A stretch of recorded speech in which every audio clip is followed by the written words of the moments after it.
Anyone wants a bit. Fair nice, aren't Slightly they? less valuable. Do you want a bit? No, I'm good. You're not bad enough. No, I think they're fair nice. What's your favourite chocolate bar? You've been paid to endorse these. Yeah. Big money. Big money. Let's talk about the goat of the week, lads. Had to be one man and one man only.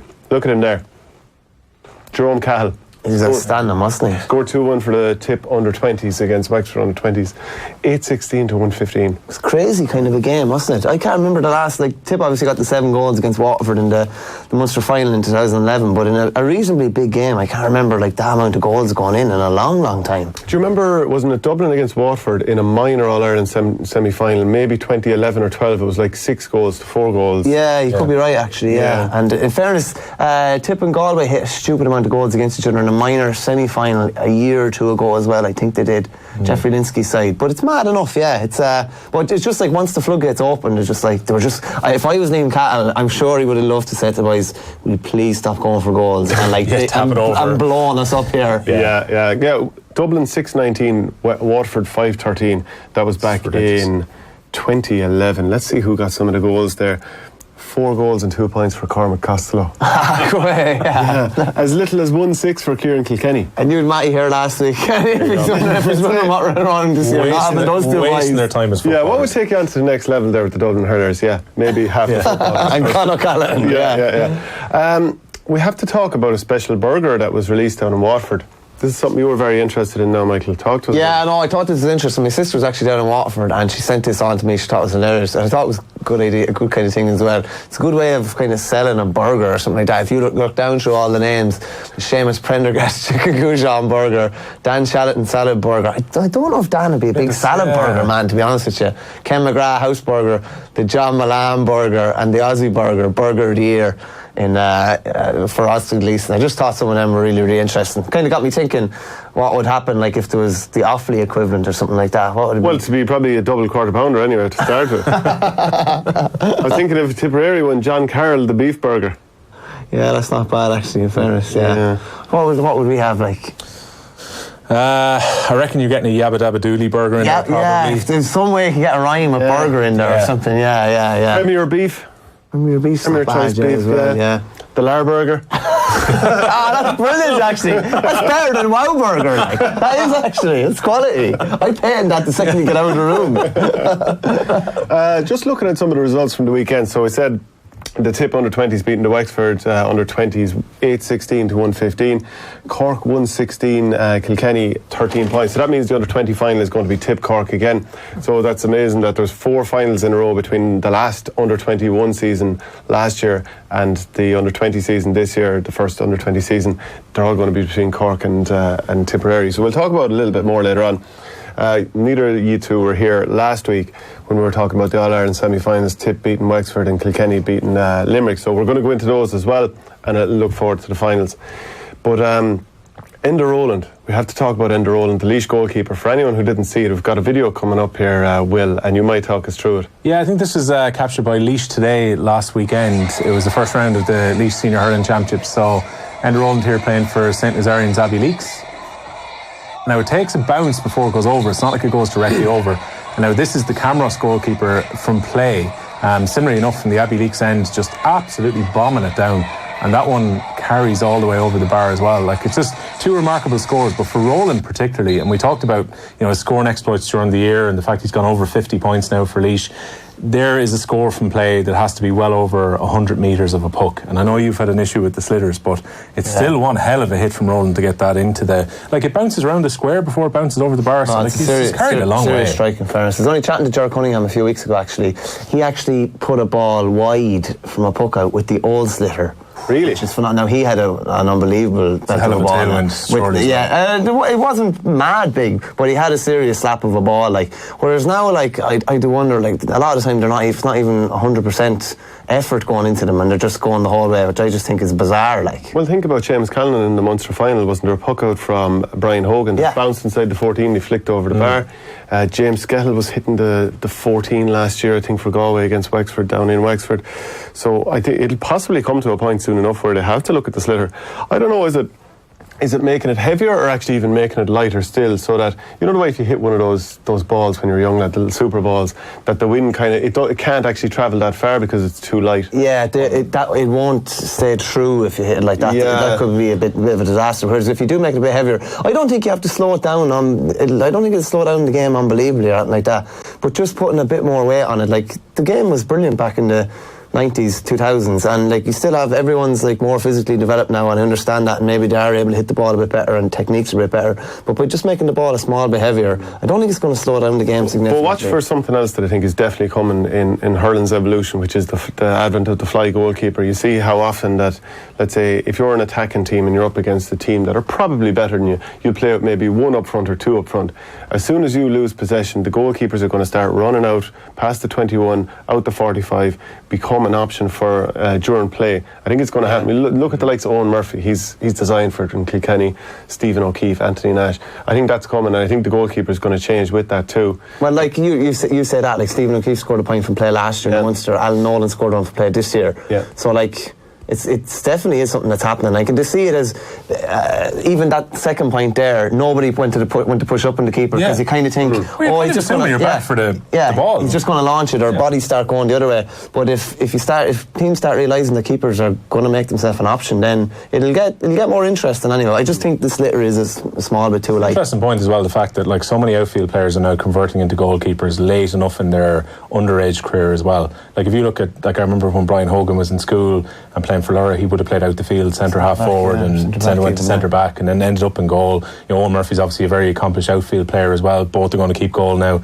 in an All-Ireland final. If you get guys who are that skilled with the ball, we saw it Roland this year, not so much his long puck, but how good he is at actually making those kind of 30-40 yard passes out. Yeah. There's no reason why you wouldn't involve him. If you're going to play a short passes to your cornerback, the goalkeeper is just as viable an option if he's coming out. The goalkeeper is better, isn't he? He's more comfortable, and he's more comfortable on the ball. He's probably a better ball player than someone grabbing a jersey for the majority of the game. And they generally always have the full picture in front of them, because if you're a goalkeeper, you always have the sideline behind you to let you know no one's going to be marking you from behind as well, so you're able to take your time. And like if you're a defender under pressure, you don't always need to burst out past the man. That's preferable. You want to get on the front foot and be able to look up and pin it into a forward straight away. But why not just flick it back to a goalkeeper who's very comfortable carrying it out the field? As well, will they swarm in on a goalkeeper if goalkeepers start doing it regularly? Should be great. It'd be a load of danger. Like it'd be transferring more mistakes, more goals. Turnovers, goals. Yeah. Like now in the club game, I think you only started seeing it in the last 3 or 4 years is where the cornerback turns back or his fullback turns back and gives it back, because it will be a 100-yard clearance or a good delivery or something like that. I don't actually know when that started changing, but it was just in the last couple of years, I'd say. I know Watford have definitely done it time after time. How often does Stephen O'Keefe get the ball? And certainly it's been Owen Murphy as well.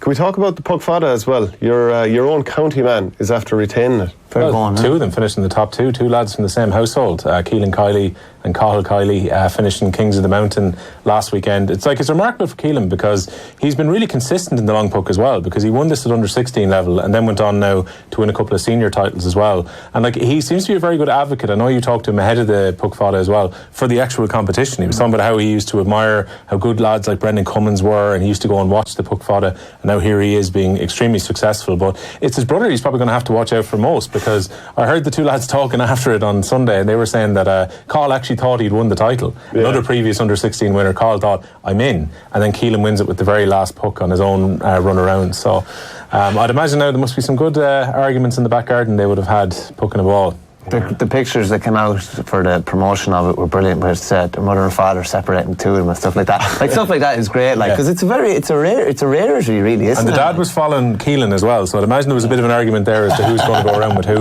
Because I think in the previous ones with the under 16, his dad was able to walk with Keelan, then do the senior route with Cathal. He had to pick, and he went with Cathal at the weekend. So wow. DJ Carey had two sons playing against each other in the Fitz there last year. Is it Michael or Micheál and Sean? But DJ had to go off with Carlo IT, so he couldn't even. He couldn't. That just reminds me of the episode of The Simpsons with the ice hockey, doesn't it? Like Homer is like pitting the two of them against each other. You get to ride up front if you win. But it goes to show as well with Keelan, when it comes to Offaly, because there's a lot of debate around what his best position is going to be, and we talk about a player who can puck the ball a long way. There is an argument that maybe his best position might be in the half-back line, or even there's talk about him playing a full-back. He could be a very useful weapon for Offaly going forward, whoever takes them over, pucking ball out of that half-back line. Need to be able to get the ball as well if the position trick, suits you. Offaly are one of a number of teams with no manager at the moment. Is there any movement there?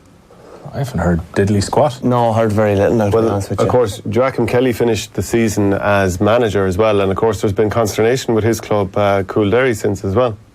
A strange one in the last week. Joachim actually left Coolderry at the end of last year, so he left as manager and came back as coach, I think, technically. Coach/selector this year. But by all accounts, there was war in a challenge game last week, one of the days last week, either Tuesday or Wednesday, and I believe he was struck by a player, which is just hard to believe, actually, because I haven't heard of anything like that happening. Genuinely haven't heard of about a player hitting a mentor on his own team. I haven't heard of anything like that happening in like 30 years, which is just crazy. I don't know what action has been taken or whatever, but it's a crazy scenario, especially considering like they're not going unbelievably well. They'll still probably get to a quarter final, but he was manager when they won a county title last year. It's not like he's come in and they're going terrible this year and they've no like great memories. It's just bizarre. And some of the assumptions by some of the media outlets were that he had stepped away due to the poor start they've made to the championship, and they have lost a couple of games, but that wasn't the case. It was the incident in the challenge game which has led to this, and it was kind of ill-advised. Coolderry tweeted last Sunday morning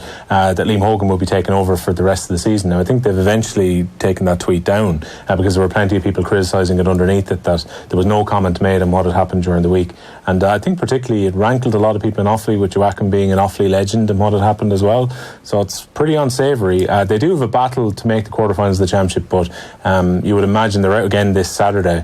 You would have been better off to just let Liam Hogan be the manager for this coming Saturday and let any questions be directed at that stage. It just seemed weird. It kind of stirred it up 6 days ahead of him again. And you wonder even more so now, would Joachim's interest in even the Offaly senior team dwindle? Or if there was any interest, I'd find it hard to believe that. I think as well, if Offaly were going to appoint Joachim Kelly, it would have been done by now. This would have been a pretty quick conversation after they were knocked out of championship. Like, kind of what I've heard is that they wanted to get John Mahon over the line first, so they were talking to John Mahon and the selectors. He's up for ratification next month after agreeing to stay on for a second year, so the focus, I suppose, goes on to it now. It's interesting to see how attractive it's going to be for someone. I mean, you're taking over a team in the Christie Ring, you're taking over a team in Division 2A of the Hurling League for next year as well. Probably have a few lads walk away. Realistically, there's some lads who definitely will be thinking about their future, and that's why an appointment is. That's why a really good appointment is so important as well. Like, and the argument would be there's a lot of the club championship already played.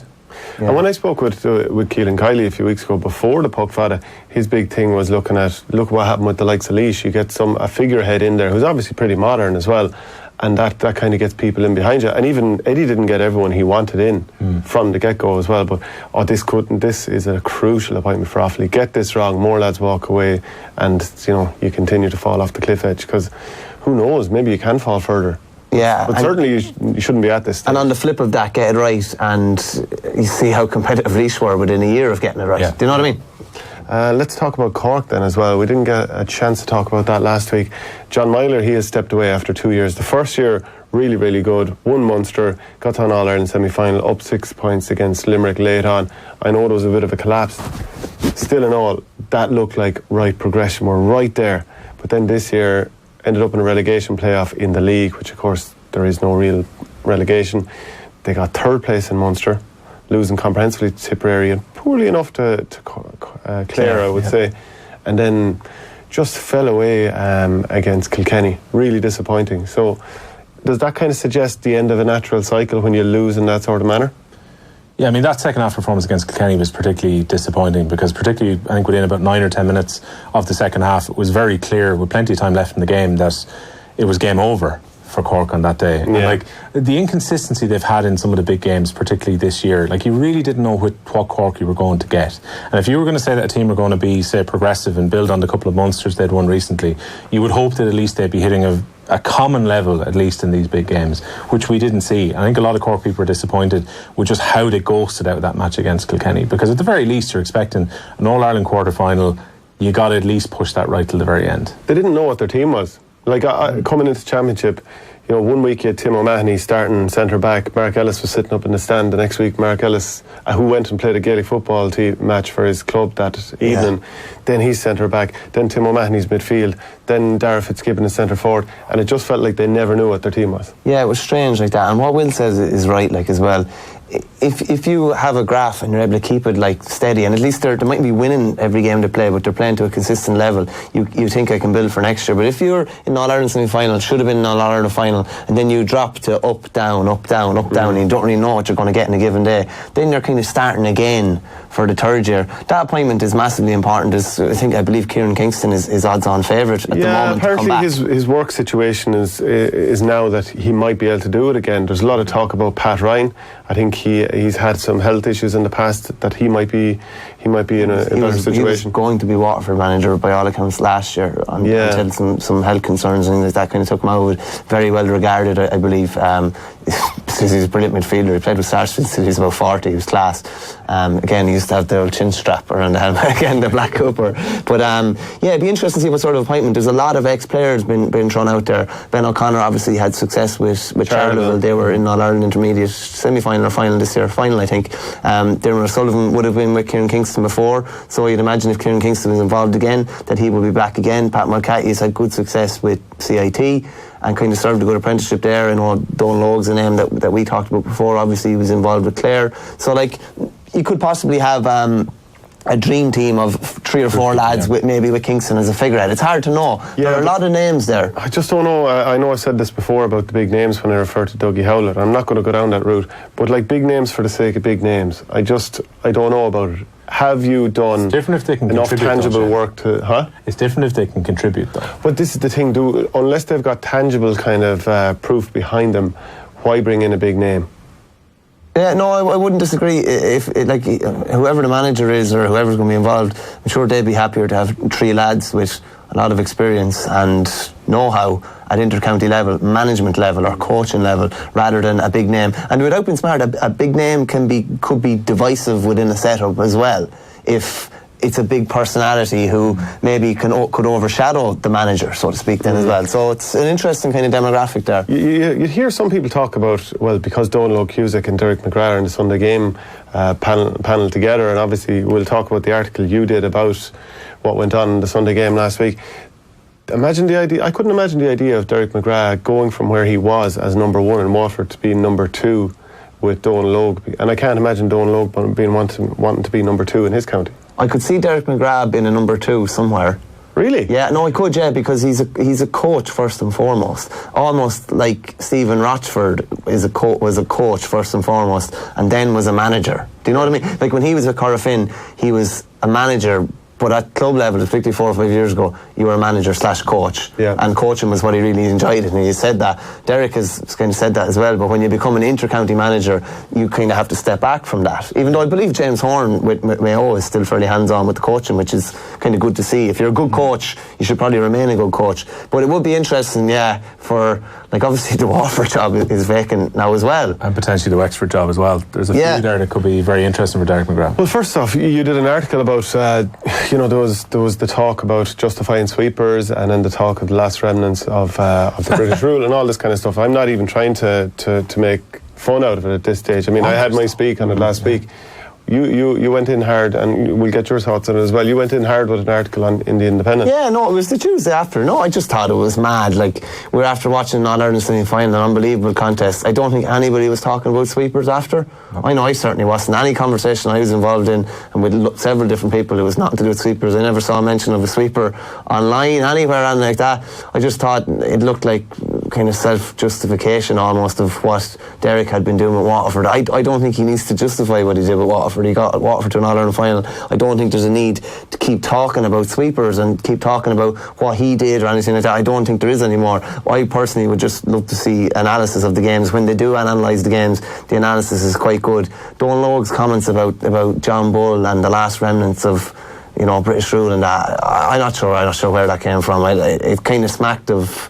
I don't know, it smacked of egotism a bit, didn't it? And making himself more the topic than what should have been the topic, which were the matches that we should have all been discussing. Well, I'd have been fine with a discussion about the sweeper system. I thought Micheál Donoghue made a fair point on Off the Ball last week, where he said that, look, if you're very wedded to a system, sometimes it's difficult if circumstances change inside a game. So the point that he was making was, when Tipperary go down to 14 men, at that point, because Wexford have been playing in a certain system, it's difficult to flip a switch and then go in a different way. To know maybe should you push your sweeper somewhere else, or where should you go with them? He was saying that's the reason that he doesn't play sweepers. I thought that was interesting enough. At least he's explaining the way that Galway hurl, you know, how he felt that Wexford are deployed and maybe how difficult it would be for Wexford to go to a plan B. I'm fine with that. The impression I got in the Sunday game, though, particularly after a weekend of two really interesting hurling games where I want to see more action and maybe analysis of what happened within the game, it looked like a pre-planned segment. It was like something that was going to happen if there wasn't even a sweeper debate. And when you're talking about sweepers, I just thought the most interesting thing that had happened with a sweeper that day was that Kevin Foley played there as he has done for the past year and a half.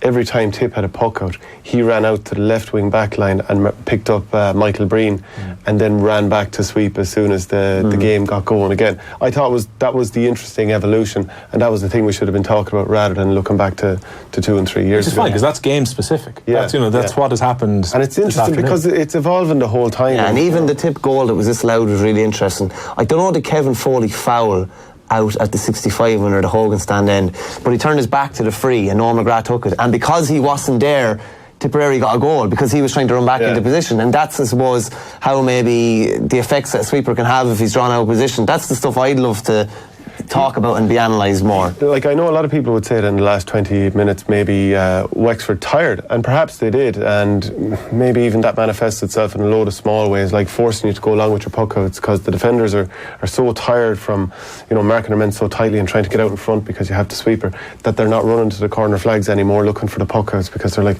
I'm too tired. And when you run to the corner, if you run all the way to the sideline on the 21 to sort of shape up for a puck out, your man isn't going to follow you the whole way out. And if you're tired, you then have to chase him 20 yards just to get back to square one. It's very hard after conceding a score, actually, particularly if your man is after getting a score to make that run back out again. Yeah. I've been that soldier several times. And Kevin Foley as well was down on his haunches at one stage. I remember him like it was as if he had a claymore sword. He was down on his haunches just trying to get his breath back at one stage during the game. So that's tough.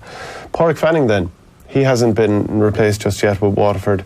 I remember by the third game, they did all right in the final game against Cork in the group stages this year. They had nothing to play for, still ended up losing by 13 if I remember correctly. Yeah. But, you know, they'd lost the first 3 games by 50 points. It was hard to justify another season. I remember losing 2-24 to 10 points to Waterford. Do you feel that this was inevitable, that he was going to part ways? Yeah, I think so. I mean, obviously the first half of the season was decent. They got themselves to a league final. I'd say there was probably a lot of optimism, particularly with a couple of home games coming in the Munster Championship, that they could actually make an impression and go far enough in the Championship. And then just disastrous. Those first 3 games, they were very limp. They were well beaten. They struggled for scores, and like, you can't really turn around and say after playing so badly in those 3 games that you would justify staying on for another year. That'd be very difficult. Yeah, like, it was the circumstance of the defeat. There were some parallels to Derek McGrath's first year, which was a bit of a disaster as well. But like, there was no big hammerings, like not big. Like they were beaten by Wexford by a goal in 2014 in his first year or whatever. Whereas Waterford's results just don't stack up with that at all. I thought that Martin Bretney actually wrote about it in our paper yesterday.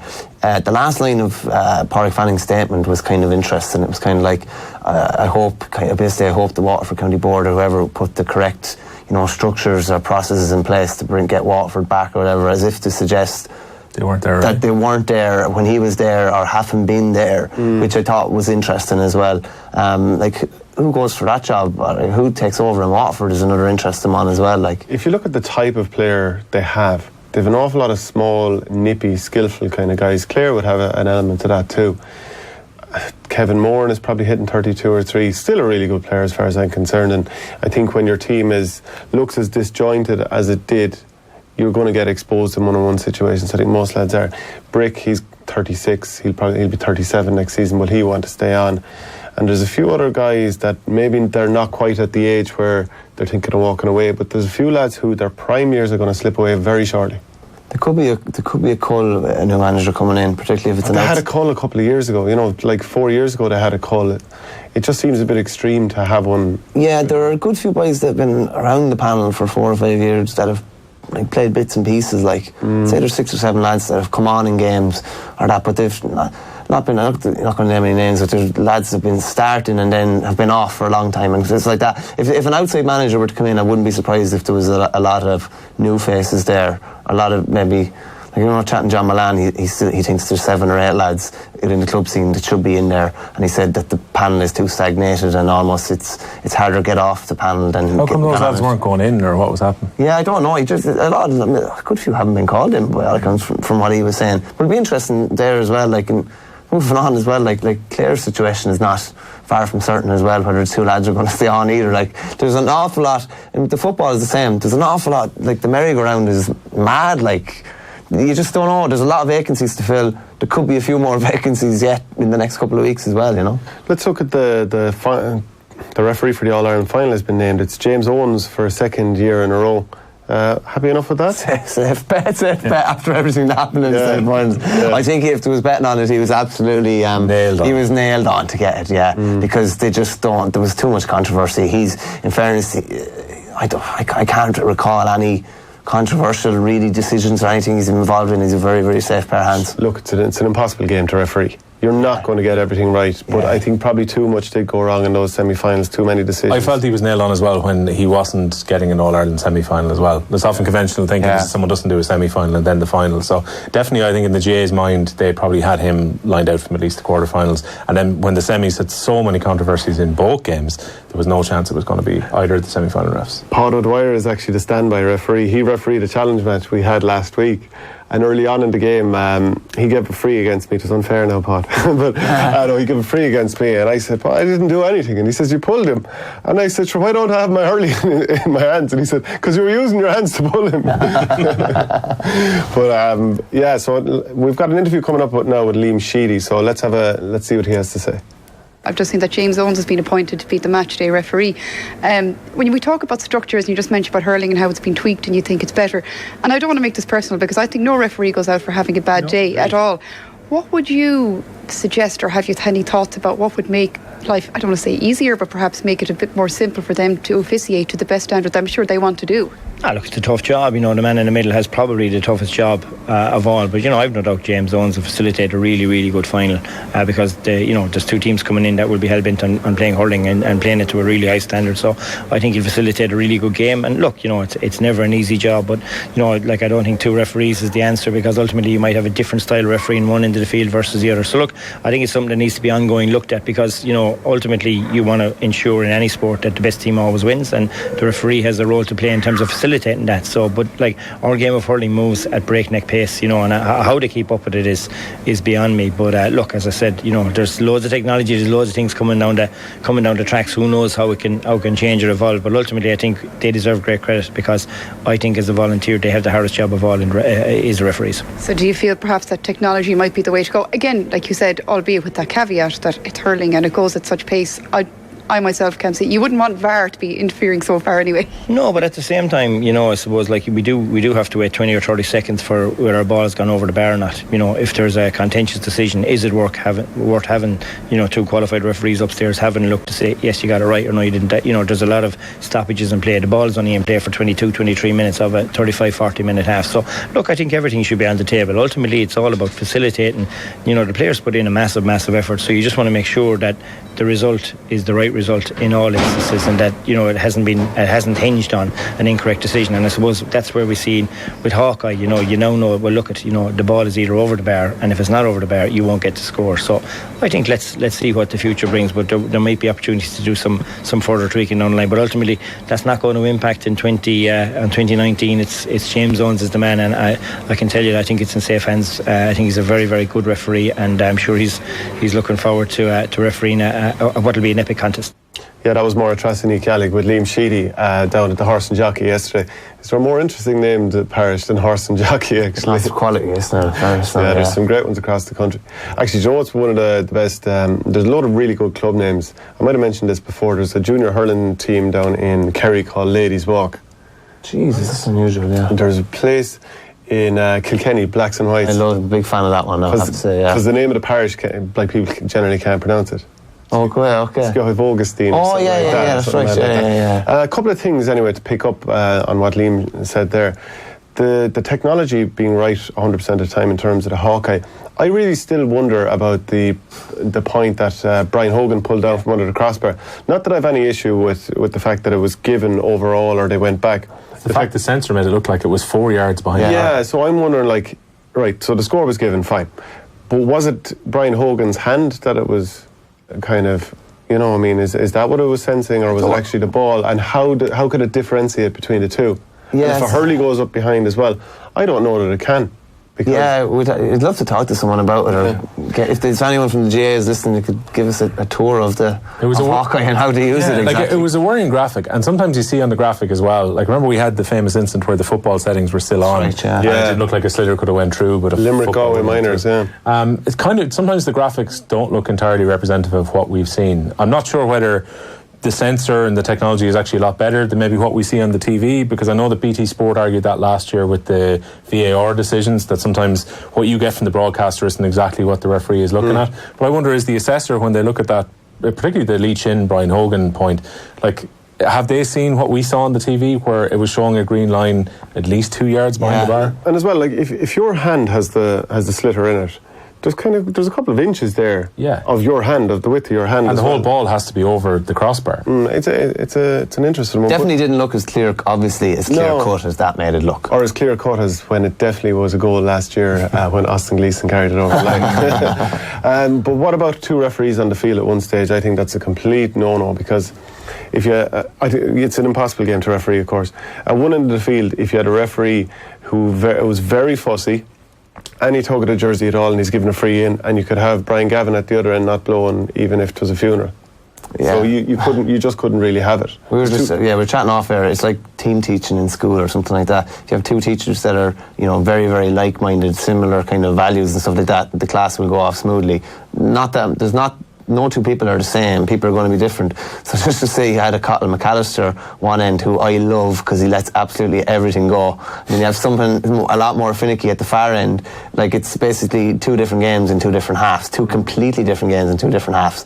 So I'm not sure how that would work. But saying that, if it's the thing where two referees are paired up for the year and they're similar, you know, they're relatively similar, and they develop a rapport and they start developing, you know, they start realising how he's going to call it, how I'm going to call it, maybe it could work. But it's not the sort of... You want an impressive championship panel to have two refs who come up together for every single game. And I think as well, like, we've had it, and there was a lot of kind of very personal criticism, particularly after the second semi-final. Could you imagine the situation if one ref was calling everything right and a referee on the far end made a mistake? The old fellas up in the stand would absolutely love that. They would go to town, wouldn't they? In fairness, like. Yeah, I think it's quiz time, isn't it? Look, it's Tipp Kilkenny All-Ireland, and I think it has to be quiz time. Will, tell us, why are we even doing a quiz? Well, mainly because we thought this show we'd have to, because it was the week before the week, we didn't think we'd have a whole lot to talk about, so we decided to do a quiz, it's going to be a boring show. The other idea we had was that you guys would have to do a forfeit on the last preview day. Yeah, which I'm not buzzing about, because I have a really poor memory, so chances are I'll lose this quiz. Most of these are... Even if my knowledge is better. I was going to say, most of these are about the 2019 championship, so if you can't remember these, I think it's about 4 questions that go outside. I'm going to put my bootios up here because I'd be tempted to look in. Yeah, fair enough. Not the ideal setup here. I'm just going to leave it there, Trevor. There we go. Right, what's your forfeit pick for Verney then if he loses? If he loses, he has to come in here wearing full wrestling gear next week, including... If he's got bandanas, if he's got shades, wig, partially topless, whatever it is, you got to do it. Just for I'll come in for the show and do that. Wear that the for entirety the show. Of the show. That's actually okay. I thought this was going to be a lot worse. I'll put out a load of stuff that people haven't seen. It'd be great. To be honest with you, I haven't talked much about the forfeit. Jersey. Kilkenny jersey, shorts and socks will do me fine. Well, you'll have to bring them in for me. I have a Kilkenny jersey. As an Offaly person, you of course have Stockholm syndrome with Kilkenny. I have so you'll have all Kilkenny gear. I wouldn't be buzzing about that, but all right. Right. Well, fairness, because you got to pick the forfeit first, you can be player A. Okay. Verney's going to be player B. Yep. So basically what we're doing is each round has got 4 questions each. We've got a couple of numbers rounds. If you're level at the end, we'll do a tiebreaker, but you're so confident about your knowledge, Shane, that shouldn't even be a question. Yeah. Okay, go ahead. You ready for the first question then? Right. Who scored the first point in this year's championship in the Liam McCarthy? Oh, damn it. What was the first game even? Oh. God almighty, you've caught me out big time because I haven't a clue. First game, it was probably a game in Leinster because a lot of those were on the Saturdays. Is there a time lag? I said it's going to be 4 minutes. Do you know what? I'll go with... Would Kilkenny have played in the Saturday? I'll go with TJ Reid. No. Alan Murphy of Kilkenny. You were going the right way of thinking. Kilkenny did play in the Now, first to be Saturday fair, no, championship. that would have been a fair effort to get that. Did he take freeze in that game? I don't know. Anyway, I think it's in play, yeah. Okay. All right. I'm happy enough though. Verney, Shamie Callanan became Tipperary's all-time leading championship goal scorer this year, overtaking Lar Corbett. How many goals did Lar score in the championship, though? That is so easy. That's actually unfair. When did he? There's so many articles done about Just this. wondering when did he overtake him? I think Callanan has 34, and I'm wondering when he overtook him. I'm going to say 32. Is there a bonus point available here? Can I steal a point? No, let me steal. 29 was what Lara got. That is just Right. criminal. Shane, two teams scored 3 goals this year and didn't win in the championship in the games they scored the 3 goals in. Who were those 2 counties? Wexford. Definitely Wexford. And who else? Did Waterford? No, they couldn't have. Well, you've been judged that you went for Waterford. That was taken as a guess. You can't ponder. No. No, I agree with you. I agree with you. Half a point? You have to be forceful. Half a point? No. You have to be forceful. It was too easy. Wexford and Cork. Don't do me like this. Yeah. Right, Verney, Carlow and Kilkenny, they met in the championship for the first time in how long this year? I'm going to say 1964. And how many years has it been? 45? No, it was 55. 26 years since they played. We're really pulling up trees here. Sorry, that's an awful question. First points in the championship. Tipperary made 5 subs against Wexford. How many of them were made before the 60-minute mark? Oh, that's nice. Oh, damn it. How many before 60? Willie Connors, anyway. I'm going to go with 4. 1 out. Connors, Brown and Keogh were all on before the hour. We were told these were easy before the show started. I'm meant to be hurling buffs. This should be easy. Here. In the provincial series, Carlow conceded the most goals with 8, but which teams conceded 7? 2 teams. Is this in Leinster or Munster? Munster provincial. Munster? Yep. You've kind of narrowed it down. Narrowed them a bit there by accident. You kind of halved it. 7. So it's which teams conceded 7 in Munster, basically? Yeah. We'll give you a clue for one of them as well to even this out. Disgrace. Well, everyone's on Waterford. There was a time limit. Where's the time? Where's the buzzer? Waterford and Cork. Our first correct answer. Come on! Just handing him the game. What was the margin between the teams at half-time in the Munster final between Limerick and Tip? I think it was pretty narrow. 3. 1 out 2. It's 111 to 19 to Limerick. Come on, let's push on here now. Which county remains the only one to defeat Brian Cody as Kilkenny manager in an All-Ireland semi-final, Michael? That is the easiest question ever. Correct. That's handy. So after round 1, Michael Verney is 2-0 I'll up. make up the questions. Plenty of time to catch up, Shane, don't worry. The Burr man here. Right, who refereed this year's Munster hurling final? I'm not going to get a question right, am I?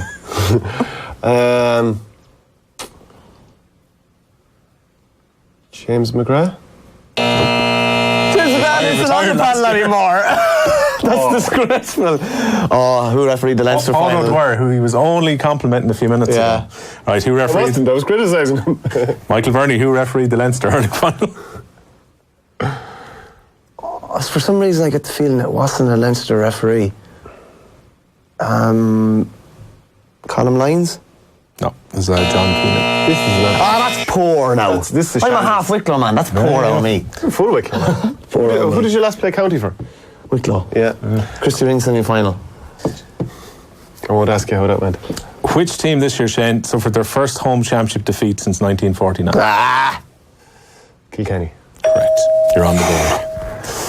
Michael, Wexford won their first Leinster title this year since what year? 2004. Do you want to give him any more? That's so handy, in fairness. You'll beat us in the final. How many points did Cork score against Westmeath? It was 130 they scored, wasn't it? 140. I thought that was going to be the clue for another I thought that was going to be fair handy. Jesus. All right. Laois, Michael, were playing in their first All-Ireland hurling quarter-final since what year? 1988. 7. 1979. No. Right, who won the Christie Ring Cup this year? I watched it. And why can't I think of it? It had to be Meath. It was. I was mixing up the different finals for a second there. Michael, who won the Nicky Rackard Cup this year? Sligo. No, I think he's right, isn't he? No, I'm 100% right. Hey, The look on his face was worth it. Wrong buzz, but it was Sligo. Right, so in that round, Michael Verney got 1. It's 3-all, isn't it? He got 2. no, it's not. I'm up by 1. No, you're not. Yeah, man. I was up by 2 at the Player start. 1, 2. It's 3-all, yeah. Shane Hannon, the producer, is saying 3-all. No, you didn't get 3. You got none right. I was 2-0 up. Yeah, you got the first one wrong there, so that's 3. And Verney was 2-0 up in the first round. Oh, I don't know. I think Shane... I'm still up by 1. Yeah, okay. Right, next round is general hurling questions round. Okay. Shane Stapleton, last time a team other than Antrim won the Ulster title. The year or the team? Yeah, give us the year, yeah. That's an awful question. Yep. I'm pretty sure it was down. No, but you can guess the year. 99? 2018? No, it's 2001 Derry. Oh, that's terrible. Damn. Okay. Last year, Michael, that there was a Connacht hurling final. Oh, I know this. When Galway beat Roscommon, of course. 2001? 98. No, it was 99. All right. There you go. No bonus point for that either. What year did Brian Cody take over Kilkenny? Well, he took over in late 1998 for the 1999 season. Yeah, all right. I think you can have that. How many All-Ireland hurling titles did Sean O'Halpine win? 3. Yep. In hurling? Yep. Yes. How many All-Ireland hurling titles have Tipperary won? Never forgiven if you forget this. 27. Correct. How many have Offaly won? No, how many have Kilkenny won? Your county, Kilkenny. 31. 37. 36. We're level now, are we? It's getting tight. Wexford won their first Leinster minor title this year since what year? Oh, was it something like... Bonus question here now. Does this flip over now? No, definitely not. Oh, damn it, it was... I'm going to go with 93. 84? 85. Yeah. Dang. Galway are going for how many All-Ireland minor hurling titles in a row later this month? In a row? Yeah. 3. Correct. It's big. It's a pity our presenter, our quizmaster, has no idea what the score is.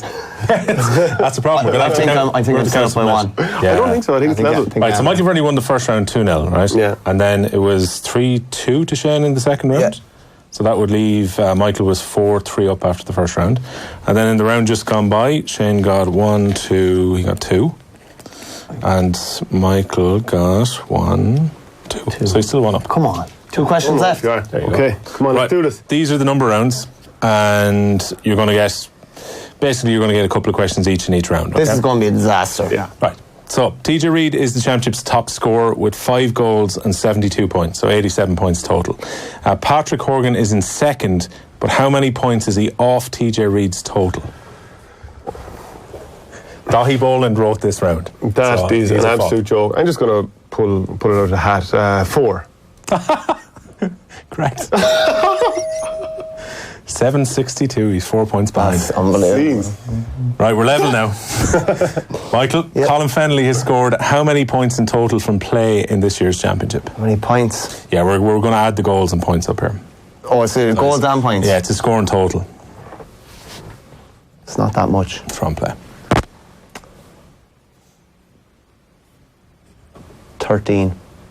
19. 3 goals and 10 points.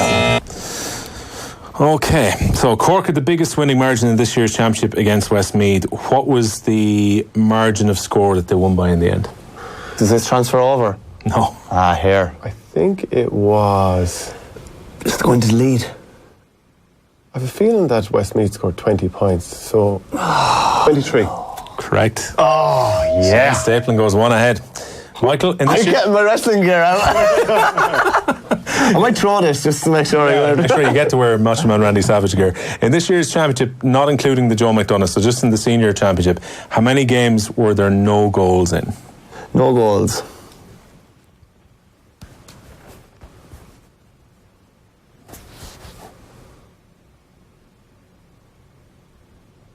making for great radio. 0.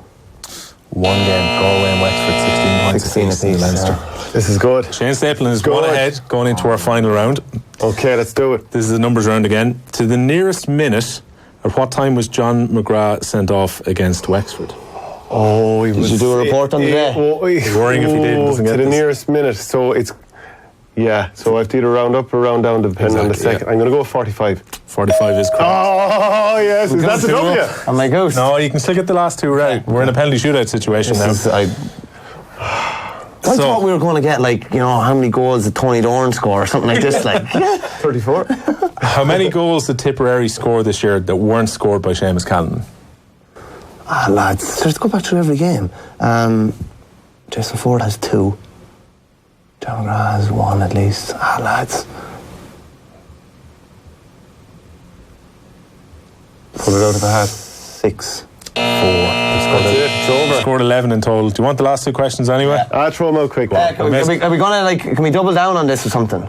No. Can we no. no, There's no double Shane is nodding, but I don't know. I think we should double down and spice it up a little. No. That's such I've got my W, I'm happy. Cowards way out. That's the last It's like question. the time you tap the ball over with an open goal in front of you. Hey, you have an open goal in front of you now. Confirm the win. Right. The win is done. The last two were just for fun. So when Laois beat Dublin... Can his transfer over if he doesn't get the right answer? As in, we'll let you answer the question? Yeah. Yeah, okay, cool. With a point up for grabs. Shane? Yeah, give his nods. Yeah. Right, so when Laois beat Dublin, how many points did Mark Kavanagh score? Oh, he was on the freeze. When Laois beat Dublin. Oh, I'm going to go with 11. 9. Correct. Come on! He lives! So we give Michael Verney. Come on! And he can force fair here. He can force a tiebreaker if he gets this last one right. Come on. This is so unfair. Yeah, this is harsh. Oh, come on, I shout the answer straight away. Look, come on. If he gets this point, I get to use the tiebreaker question. So that's fun in itself, right? How many games have finished in 1 point wins this year in the... Lads. Dahi Boland has stitched you up. 1 point wins. God, it'll be Kilkenny by 1. If you get this wrong, I get to keep your bootios as well. Not a hope. Kilkenny and Limerick 1 or 2. Come on, spit it out. I'm going to go with...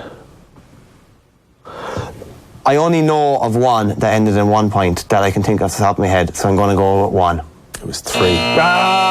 Kilkenny, Limerick, Clare, Waterford. You better wash your leotard. At least I got a bit of drama over You did. You got to bring it down to the last one. That's poor now. Hey, moving on from that though, Awful questions. you're going to be wearing your wrestling gear next week, but there's a couple I told you so's from this season as well. Number one was, we had a debate, you said Cody couldn't win an All-Ireland again, and he's in an All-Ireland final, so there's number one. And the other one was that Limerick's system couldn't be found out. And I said to you that there was so much evidence of so much footage of how Limerick played, and it was the same way every day, brilliant and all as it is, and they ended up losing. Any thoughts? Grand, I will prepare a couple of I told you so's from you for next week, because you obviously have these pre-prepared.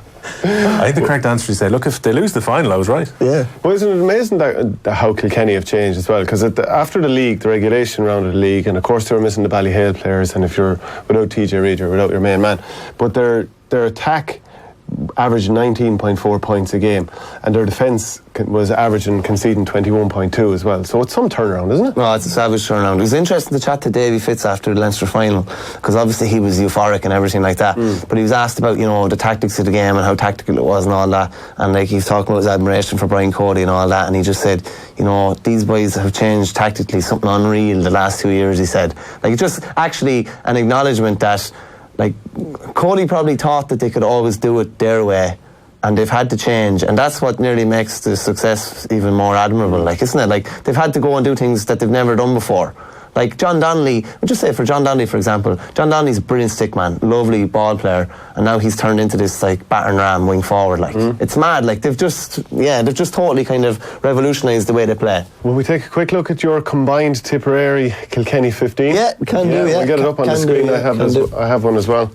Yeah, so this is your one, Verney. Picked on form, yes. Owen Murphy, Brian Hogan's been brilliant, but I don't know if there's any debate there. Cottle Barrett's probably the best cornerback in the country. Hugh Lawler, I think, struggled a bit on Galan the last day, and even on Patrick Horgan a bit. But but has been outstanding this whole year. Joey Holden is in because he's been playing cornerback predominantly. I think he's the most underrated hurler in the country, I have to say. I think he's the most maligned hurler in the country as well, because of one scutcheon he got in an All-Ireland final. I think he's been unbelievably solid. He's been a 7 out of 10 for Kilkenny in nearly every game he's played, apart from that game. Pádraig Walsh relocated to the half-back line, has been huge this year. Pádraig and Ronan have been huge. I didn't put Brendan Matter in the half-back line. I found it hard to put him in there. I think Ronan has grown a lot this year. And grown back against Wexford for the most part. And walked out with a point like that. It's just an outrageous score. His man scored 2-1, and yet he cleaned his man off. Yeah, he did. He did. In fairness, yeah. The midfield is a funny one. The midfield, Noel McGrath is obviously a certain midfield.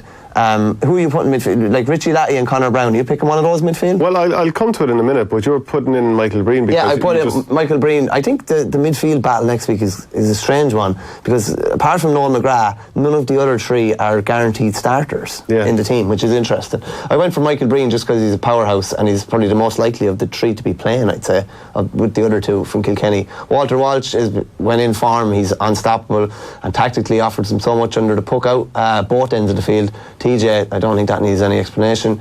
John O'Dwyer has been out in the half line a good bit, kind of came back to form the last day. Well, he went corner forward in the second half, and that's when it picked up for him, because the first half he was under all sorts of pressure. Yeah, he was under a bit of pressure on Sean Murphy. Colin Fennelly is... I don't need to explain that. I don't need to. Callan goal every game this year, don't need to explain it. And Jason Ford, again, he's unbelievably accurate. Once he gets the ball in his hand, it's nearly always a score. Yeah. Just to move on to my team as well, and then we'll kind of crisscross over between the two. Owen Murphy in goals doesn't need to be talked about. I went for Paul Murphy in the full back line ahead of Joey Holden. I think Joey Holden had to go on 3 different lads against Cork in the opening 25 minutes. I think he was under more pressure than anyone else. I think Paul Murphy, I think he's enough credit in the bag to get in there ahead of him. Hugh Lawler has been so good at full back against the toughest of players as well. Cathal Barrett, I agree. I think Brendan Maher, Pádraig Walsh and Ronan Maher. I've left out Paddy Maher. I don't think he's been as dominant this year. And Brendan has done different jobs in different games. Going back full back on Galan, the last day, very good again. One of the leaders of the team, played sweeper against Laois. He can kind of do it all. And obviously people will say he's from my town as well, which probably does make a small difference. But I think he's... Another fella from your town on as well there. Yeah, there is actually. Yeah. Pádraig Walsh, don't think we need to discuss that one. Ronan Maher, incredible. Dan McCormick plays midfield as much as wing forward. And I think he's more likely to start than Michael Breen. I think the other three midfielders that we were talking about, like you're saying, any of them mightn't start. Michael Breen is taken off in the Munster final, didn't start against Laois, came on, got sent off quiet the last day, I felt as well. Yeah, agree on Wally Walsh, TJ Reid. I think Adrian Mullen has been so good, and I think out in the half forward line he offers something as well. He's a good hand, good runner, could throw it over from anywhere.